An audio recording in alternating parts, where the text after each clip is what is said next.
and may become the lights, the world, and the salt of the earth, that others may come to see you and know you. Please forgive us when we fail you, and we ask that you will be patient, merciful, long-suffering. Be with our families, be with our brethren, particularly those who are suffering right now and who are dealing with difficulties in this life, difficulties of the flesh with disease, difficulties with problems in our world. We ask that you will lift us up and carry us through. And those who are particularly being tested, give them strength in their faith. We ask that you will carry us through this Bible class and that we will have a better understanding as we open our minds and prepare our hearts to read those things you have revealed. We ask, Father, that you will bless us in our worship in the hour to come. Through Christ we pray. Amen. All right, we're in Judges chapter 6, and we're looking at this next cycle, the cycle of Gideon, where he is called to deliver the people away from the Midianites. The Midianites are cousins of these folks, and God has used them before in the past in the story of Joseph, as we noted in our last class, and he's using them again here now in this hour of their rebellion. And Gideon is the young man who's the son of Joash, who is called to rise up and fight against the Midianites. And Gideon is going to build an altar in verse 24 of chapter 6, after he has realized that he has spoken with the angel of the Lord himself. And he's afraid that he would die because they could not see God and live, and so he builds this altar, names it the Lord Shalom, the God of peace. And so in this act, he is recognizing that he has seen God. Now, one of the interesting things about this, we're in Judges chapter 6 and verse 25 now, is that he's going to test God. And I'm going to tell you right from the beginning, I'm not sure how all this is working out. In overview of all of what's about to happen, it just seems to me, and you disagree, that's fine, that God is demonstrating a side of his patience that is greater than ours. We might lose patience with Gideon, with what he did, but God is going to be very patient with him. Doesn't mean Gideon's going to be perfect. He's going to have his problems too. We'll see here in a minute. But in verse 25, we pick up this morning in Judges chapter 6. It came to pass the same night that the Lord said to him, take your father's young bull, the second bull of 7 years old, and tear down the altar of Baal that your father has, and cut down the wooden image that is beside it. Build an altar to the Lord your God on top of this rock in the proper arrangement. There was a specific prescribed way in which they would build an altar to the Lord, and they had to follow that. Much like when Noah was called to build the ark, there was a specifically prescribed way in which he should do it, how he should do it, what materials, etc. Same way with the altar. And he's telling Gideon, I want you to do it the right way. That argues that Gideon was not ignorant of the right ways, even though they had been in rebellion previously, and they had then been under 7 years of Midianite oppression. They still remembered what they were supposed to do with God. Whatever we may do in this world, 15-second sermon. People all the time, when they're raised right, when they know in their youth, even in age, they know the right thing to do. They don't forget things like that. They may just ignore them, but they don't forget them. Gideon here, he knows what he's to do, and he's to build this altar to the Lord on top of the rock in the proper arrangement, and take the second bull and offer a burnt sacrifice with the wood of the image, which he shall cut down. So Gideon took 10 men from among his servants and did as the Lord had said to him. But because he feared his father's household and the men of the city too much to do it by day, he did it by night. Now, a couple of things that we need to point out here before we move on in this is that he was to take not the first bull, but the second bull. And the second bull of his father's was 7 years old. Do you see any significance in that? In what we have read last Wednesday night and then here, going back up to the beginning of this chapter with the Midianites? You see any significance there? They were in captivity for 7 years. Yeah, they were under oppression for 7 years. And this second bull of his father's would have been born once the Midianite oppression had begun. So there was some significance, certainly in a parallel way, chronologically, that this bull lived under this oppression of the Midianites. And this is what's going to be offered to the Lord. But however this is working out, one thing that is, to me, inescapable, the influence, the power, the spread of paganism in that 40-year period of peace that they had at the end of chapter 5 had so permeated the land and the people that even Gideon was afraid of his father's household, the servants, because they were all Asherah worshipers. They were all worshipers of the various pagan gods that the Midianites would bring. And so he's afraid to do it by daytime lest they kill him. So he'll do it by night. This is interesting. Well, as it moves through here, and we get to verse 28, when the men of the city arose early in the morning, there was the altar of Baal torn down, and the wooden image that was beside it was cut down. And the second bull was being offered on the altar which had been built. It was being offered. It was in the process. So they set that up at night. They tore it out. They had wooden stone. The stone was set up according to God's prescribed way, and that altar to the Lord, which would show that this is not an altar to Baal. Now, that may seem insignificant to some people, but when God said there is a specific way to build this, that would cause the people who would be away recognize it right away from a distance. They say, that's not a Moloch or Asherah or Ashtoreth. That's not one of our altars. That's an altar of the Jews, the Israelites. That's the kind of altar they built when they offered to their God. So the significance of this is that they would recognize it right away. That's not one of ours. And then the wood part of it has already been cut down, and it's being burned. The language here is that it is in the process of being offered up. That second bull is already being offered on this altar, and by the morning. So they started that fire at night, and it's still going early in the morning when they get up. And they're enraged. This is a personal affront to them. How can people get so angry? Well, it's very easy. We see this today, and I'm not going to go off into this very far, but I'm going to just stick my toe in the water. That politically, whatever side a person may be on, one of the things that can incite outrage, anger, passion, is a political statement that is against your view or against your person. And people can get really uptight about that. And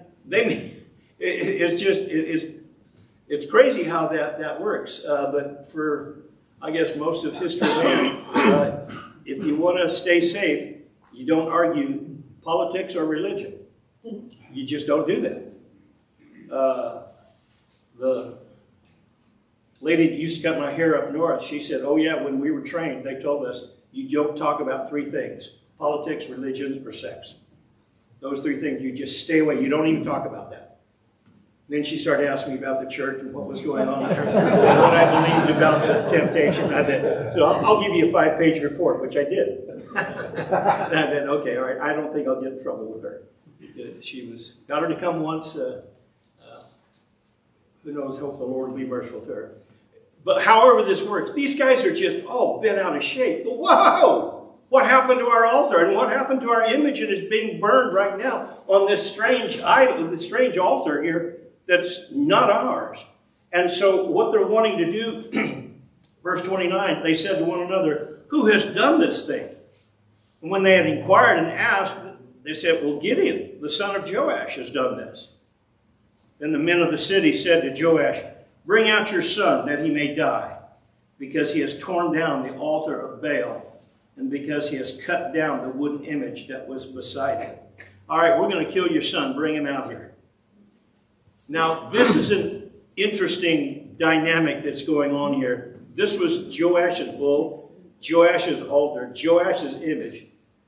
He evidently was a man of some position or influence that had all these people under him. And the men of the city come out and say, all right, your son is up to no good. He's done this. Bring him out. We're going to kill him. This is the old West, the lynch mob at the jailhouse.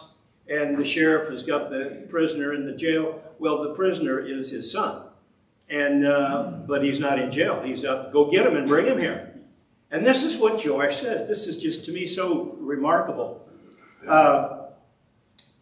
Verse 31, Joash said to all who stood against him, would you plead for Baal? Now, some of your Bibles may have a footnote that says contend or argue. Would you argue for Baal? Would you defend? Would you contend for Baal? It's almost as if Baal is your client. You are now the defense attorney, and you're going to defend Baal. And here he is sitting here quietly waiting for someone to stand up for him, to speak up for him. He said, are you going to be the one that's going to plead for Baal? Would you save him? Whoa. Now there's a punch to their intellect and their pride. You mean your God is so weak and so pitiful that you have to save him? He can't save himself? That reminds me of what they said about Jesus. All right, so this is what Joash says in the middle of verse 31. Let the one who would plead for him be put to death by morning. Now, he challenges them. He doesn't say, oh, you can't have my son. He goes beyond that. His argument is much higher. He goes straight to the source of this concept of Baal needing to be exonerated. He needs to be glorified because now someone has done something terrible, sacrilegious, horrible to Baal. And he says, does he need someone to plead for him? Are any of you guys going to save him?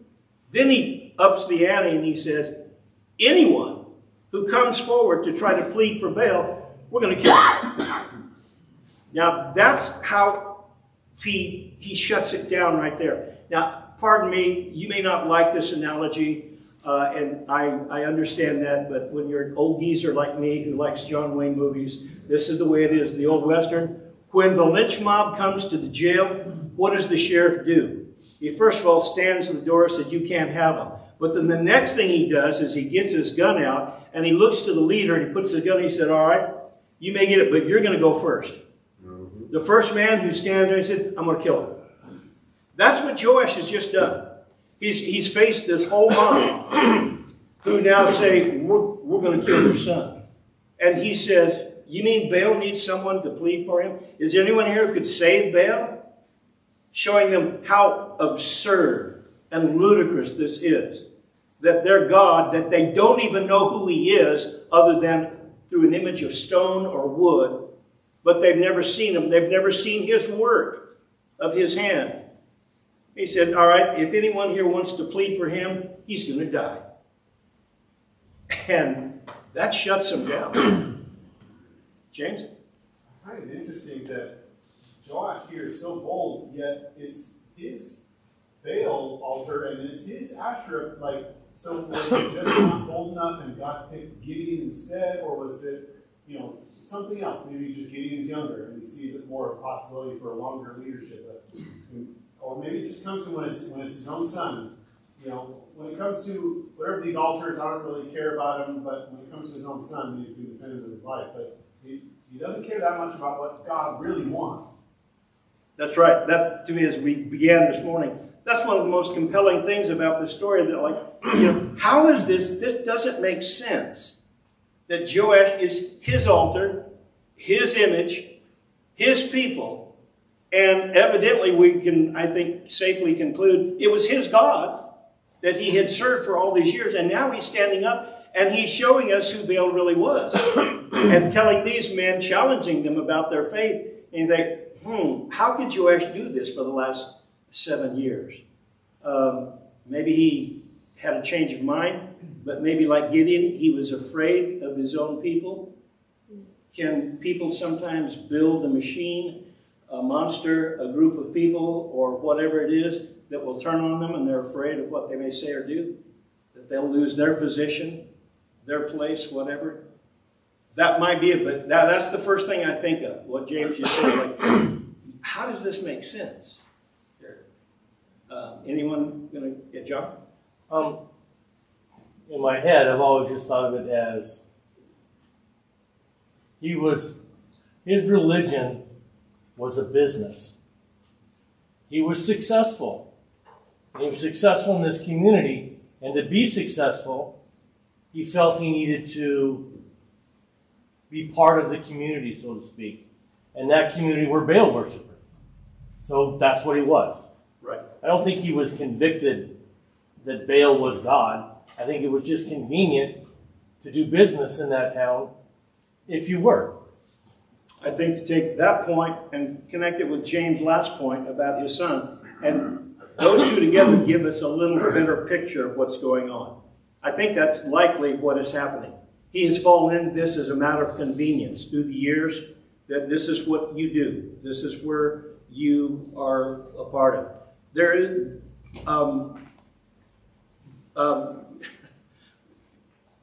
50 years ago plus, I went to a part of the country where I went to a little town, and there were, in this little area, there were almost 40 churches of Christ. They were almost on every corner, and they were everywhere.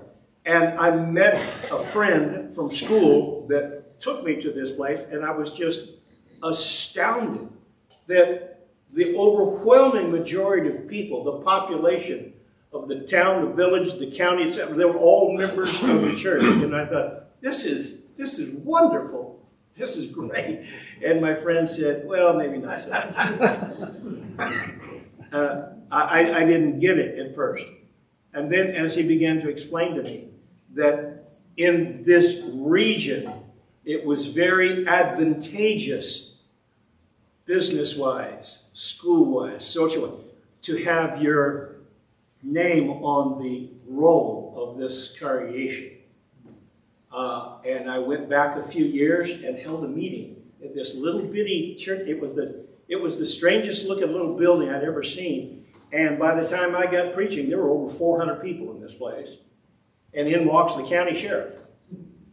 And oh boy, wow. And afterwards I asked the preacher, so the sheriff, he's a member of the congregation. He said, well, it's election season.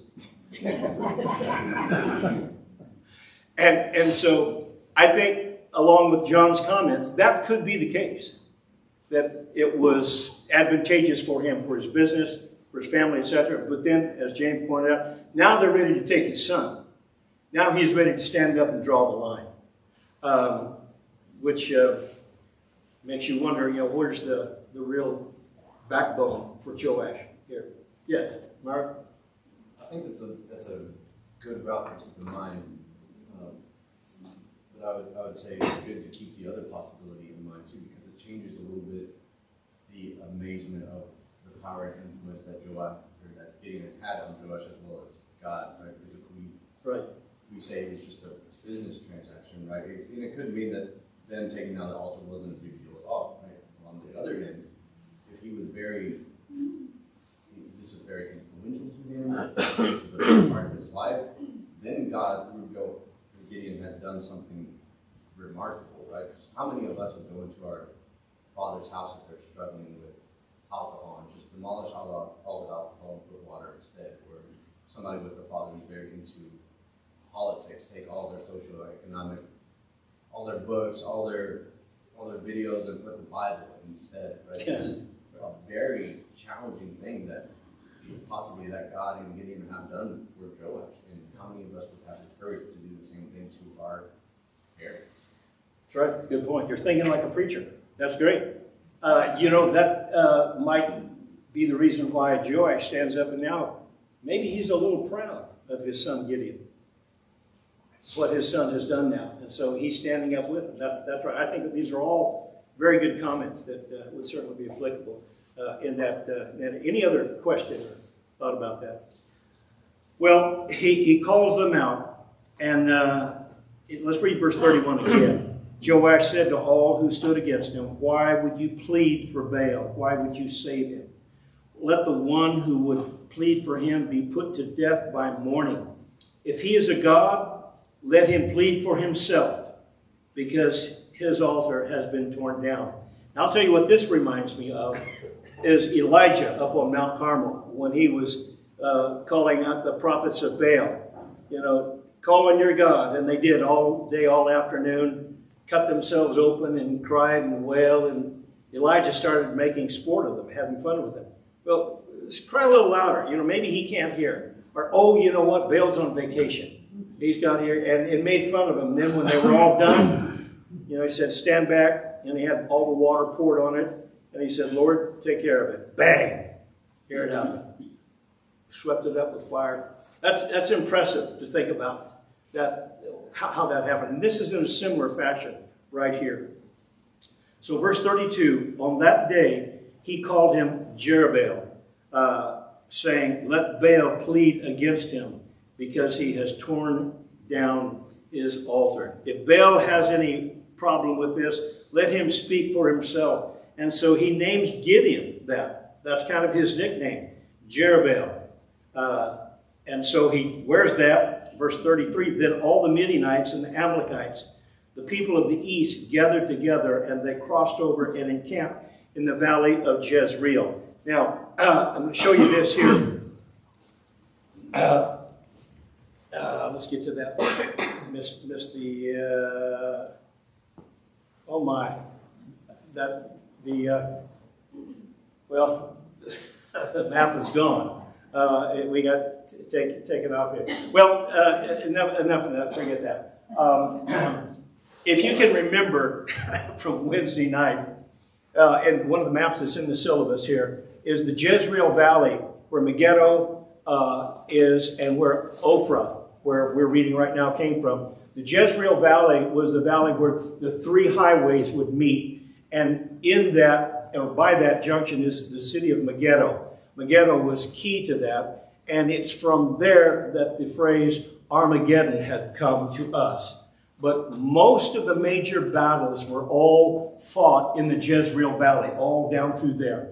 And Ophrah is right there in the middle of it, and where he's going to gather his men in a moment is going to be right at the base of the valley. And what this is that when the armies came out, evidently they got wind of what Gideon had done. So all the Midianites, all the Amalekites, they're all going to meet. And basically where they're going to meet is right about there where the sea is. There's this Jezreel Valley. And they're all going to go up there. And what that is the old, I'm going to go to the Western again, the old guy calling him out, goes out in the street. Sheriff, come on out here.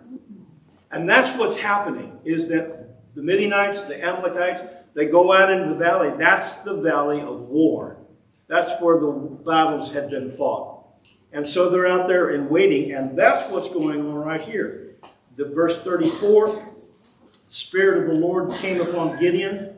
Then he blew the trumpet, and the Abiezrites gathered behind him, and he sent messengers throughout all Manasseh, who also gathered behind him. He also sent messengers to Asher, Zebulun, and Naphtali, and they came up to meet him. The forces are starting together. They're being called out. There's going to be a showdown here now. So Gideon gets all the Israelites together as he can. And in verse 36, Gideon said to God, if you will save Israel by my hand, as you have said, look, I shall put fleece of wool, on the threshing floor. If there is dew on the fleece only, and it is dry on all the ground, then I shall know that you will save Israel. by my hand, as you have said. And it was so. When he rose early the next morning, squeezed the fleece together, he wrung the dew out of the fleece, a bowl full of water. Then Gideon said to God, do not be angry with me, and let me speak just once more. Let me test, I pray. Ooh, I wouldn't say that. Let me test, I pray, just once more with the fleece. Let it now be dry only on the fleece, but on all the ground let there be dew. And God did so that night. It was dry on the fleece only, but there was dew on all the ground.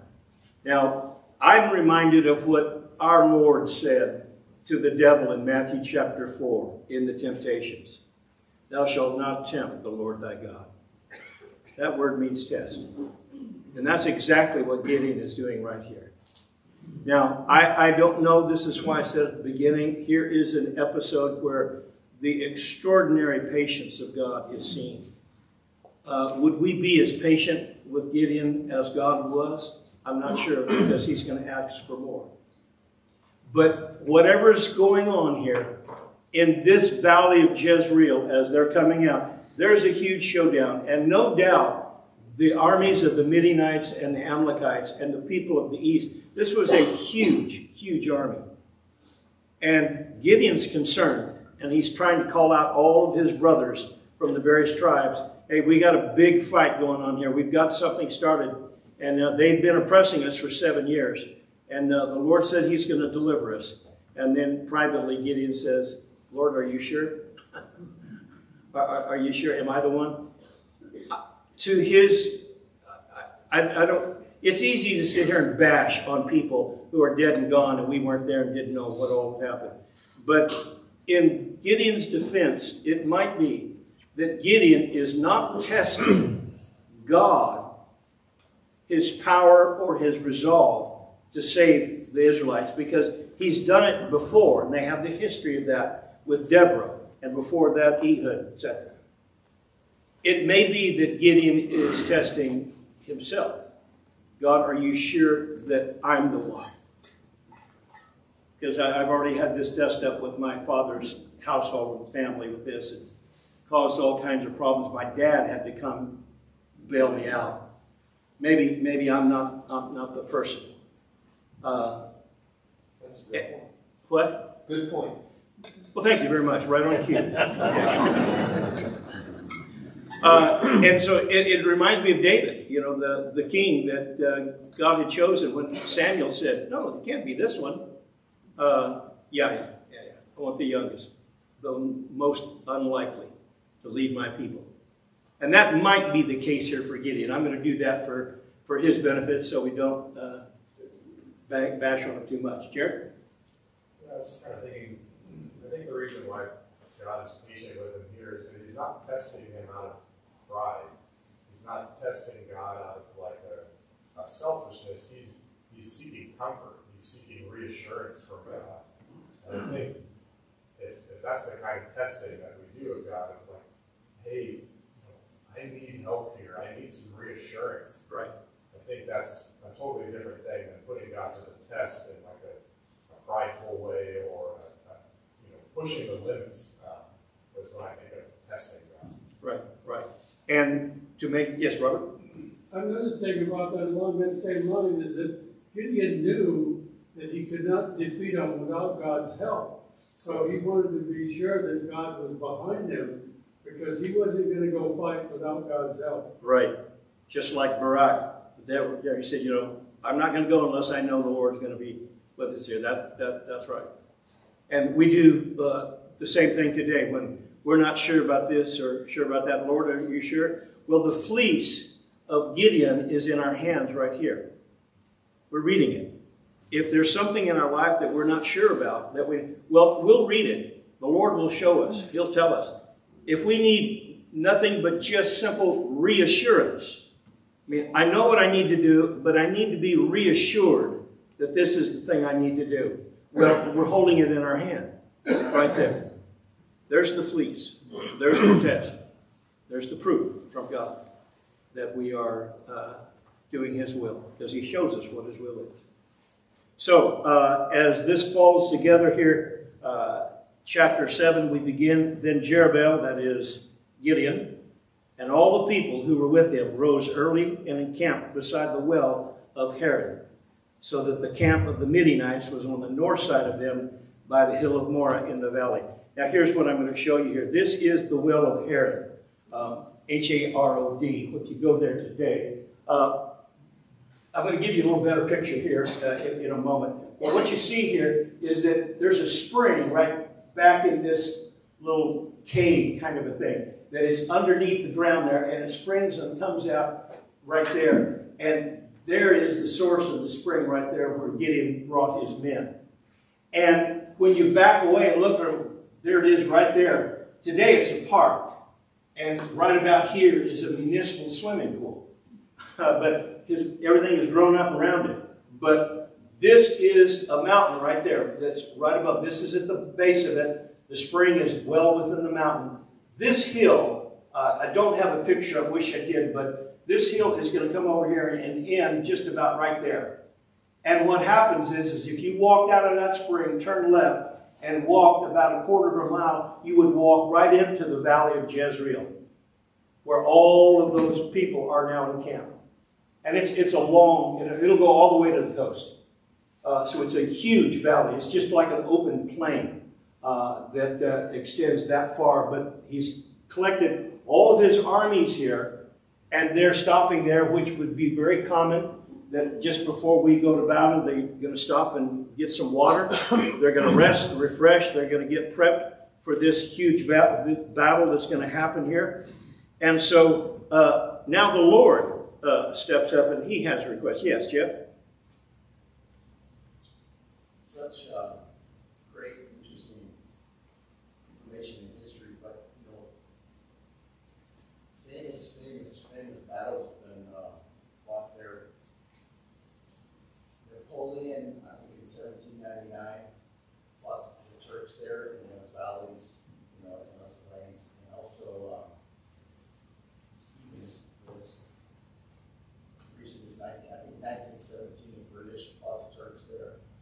Josiah, I think he died there against Pharaoh Dugo II or something, but it totally makes sense of the 900 chariots, iron chariots. That's why Sisera decided, hey, that's what we're going to take them off. Yeah. But a lot of famous history there, all over.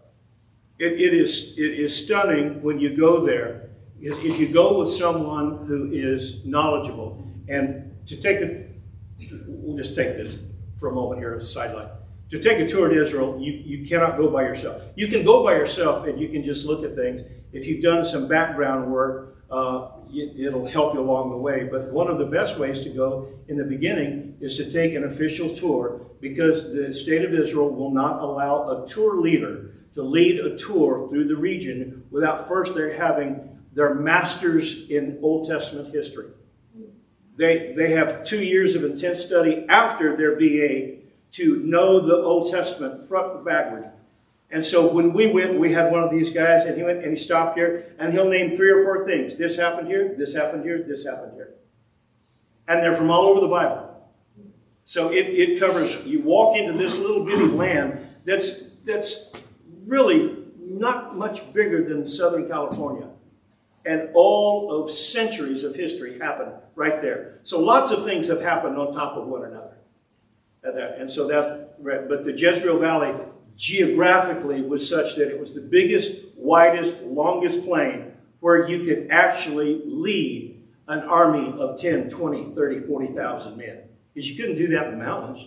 You'd lose them all. But so this was just it was just geographically the logical place to fight. And this spring is right here at the edge next to the entrance of going into the Jezreel Valley. So you can look at that on your Bible Atlas, and I thought I'd put that in there today, but I guess not. Okay, looking at this here now, verse 2, the Lord said to Gideon, the people who are with you are too many for me to give the Midianites into their hands. Now we know the reason why.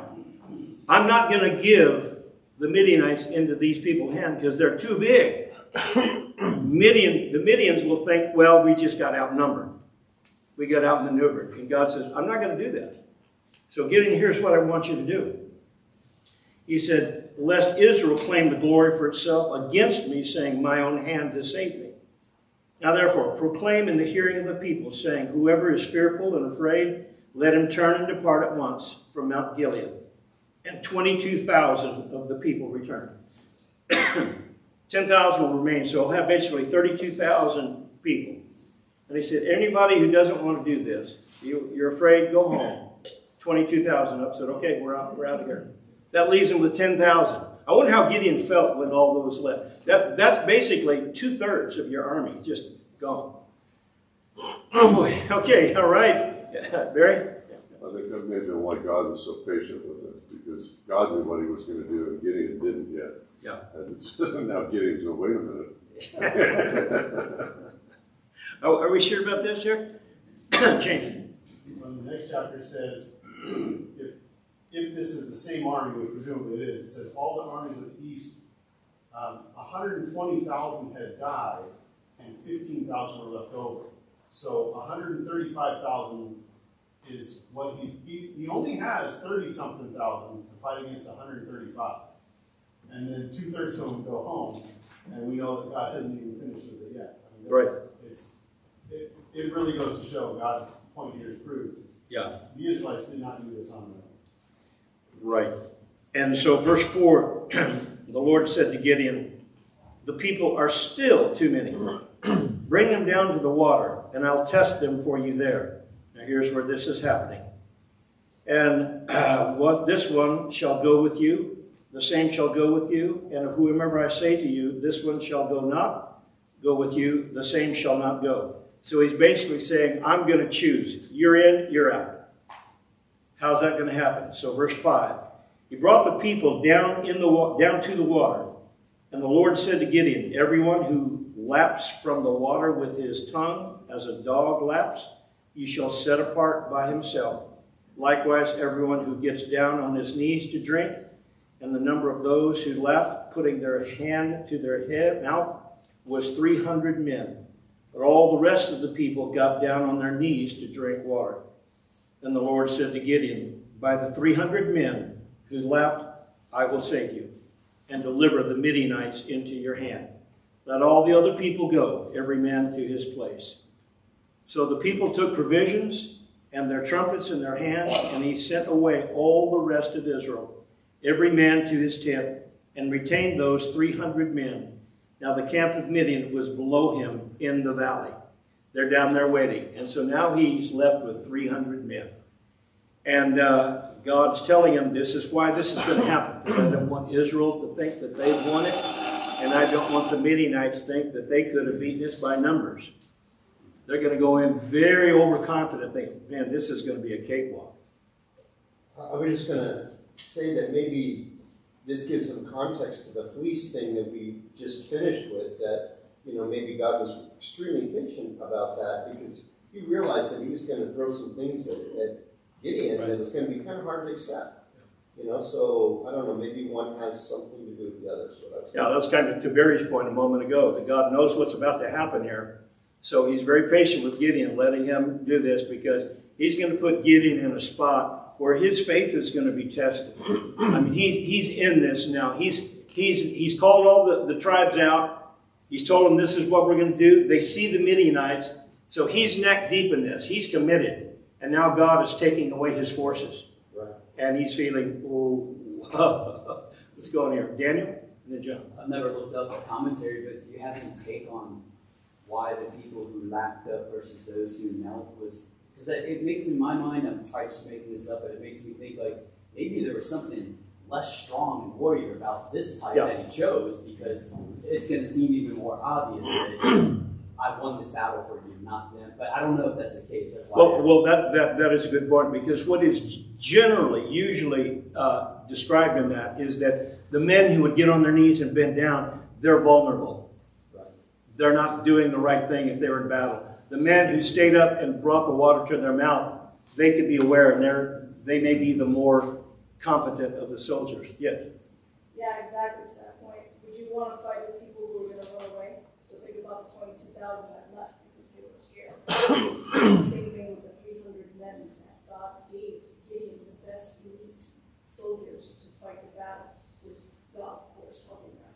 course, he wasn't going to fight with the 22,000. They were already gone. He has 10,000. The 10,000 say, now we're ready to fight.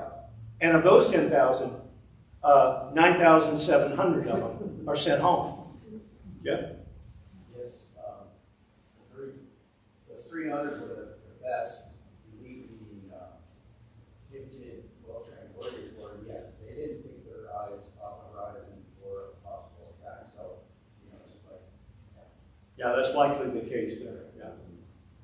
So, with the Lord, there's just too many. Not to say that the other 9,700 weren't good warriors. Yes? Well, this story started out with Gideon challenging their God. And so God is making this a God-to-God battle. And he's going to show them who really has some power. That's right. That's right.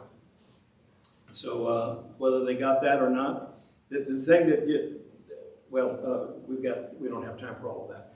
But looking at this is where this battle is going to meet here in the valley. And the 300 against the Midianites. Verse 9, we'll just introduce this. And it happened on the same night that the Lord said to him, Arise, go down against the camp, for I have delivered it into your hand. Notice not I will, not future tense. He's already done it. It's happened. This is in the books. It's just, I want you to see this and hear this now. He said, I've already delivered them into your hand. Verse 10, but if you are afraid to go down to the camp with Purah, your servant. Now here's one more aspect of the Lord that is quite interesting in this whole episode, is that his patience with Gideon, as we've noted, and his sympathy with Gideon, not being sure, am I the guy to do this? And can we really fight against these Midianites? But I'm going to do what you say. But then in the process, he's whittling everything down. And Gideon is maybe thinking to himself, wait a minute, I didn't sign on for this. I didn't know if all this was going to happen. And it may be, I just underscore that, it may be that the Lord, being sympathetic to that, says, Gideon, I want to reassure you now. I've reassured you with the fleece, but I'm going to reassure you here with this battle. I want you to go down if you're too afraid, which I don't think you are. But if you're afraid to go down to the camp with Purah your servant. You shall hear what they say, and afterward your hand shall be strengthened to go down against the camp. Then he went down with Purah his servant into the outpost of the armed men who were in the camp. Now the Midianites, the Amalekites, all the people of the east were lying in the valley, as numerous as locusts. Their camels were without number, as the sand by the seashore in multitude. You just couldn't see the end of them. There were so many. And Gideon said, I can't do this because the bell has rung, and now everyone needs to go home. So we'll pick that up next time when we take the bell off and see what happens with Gideon. Thank you for your good attention. Saved by the bell instead of the Lord. Saved by the bell, that's right.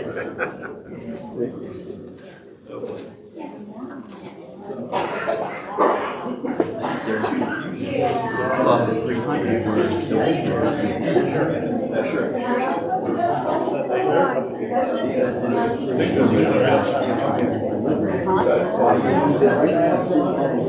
just have to get it in my mind. I don't think I do that.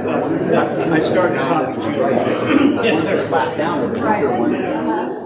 No doubt.